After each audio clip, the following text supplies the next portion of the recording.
I'll take a step back. The Queen's Arms had never used to do anything, and if it wasn't for Chad and myself going down there, you know, Chad had now formed Swallow-Tongue, and I was in Disowned, and we were looking for gigs, and we went to the Queen's Arms, and Ken and Jan, as lovely as they were quite prepared to put on these young idiots and just give them a go. Yep.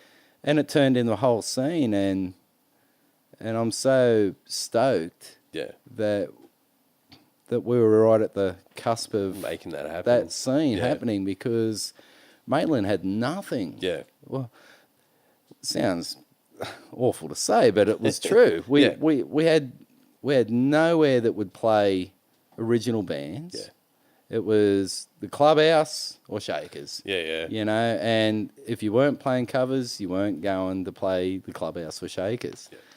So we'd get our, you know, carton for the night. Shakers. I remember going as a kid to Shakers, and they had the video jukebox there. You'd have to dinner with the parents before they cleared everyone out. Oh, yeah. Nightclub it up. So I never experienced it as a nightclub. It was always a restaurant for me.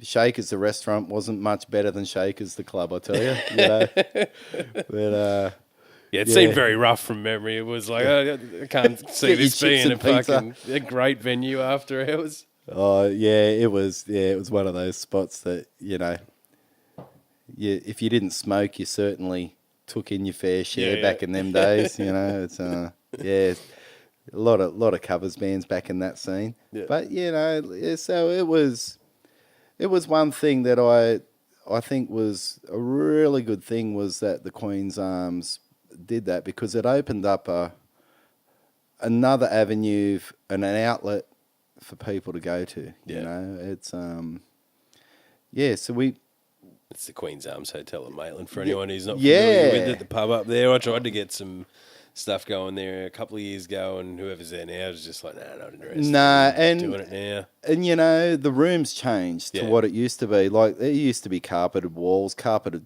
floor, ceiling. It was the deadest room, but that was what made it brilliant. It just was not resonant. Mirror wall on the back of you.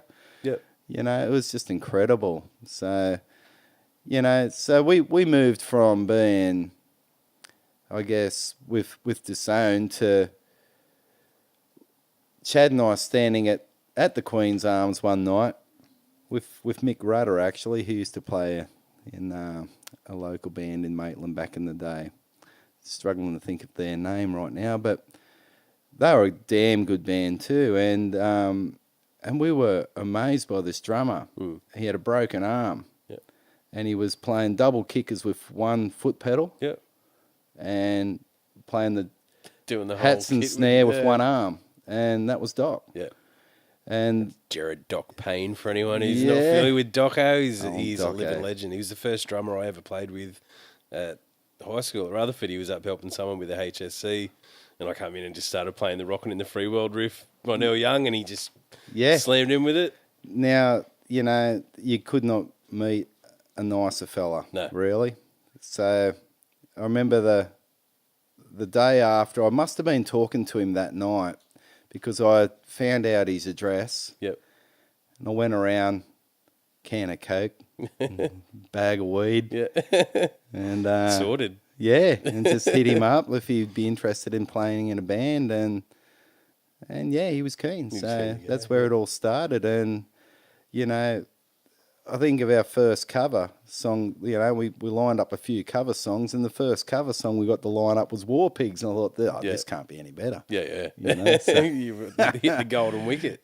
So going from playing, you know, Angels to now I'm going to Sabbath. You know, step in the right direction. Oh, yeah. So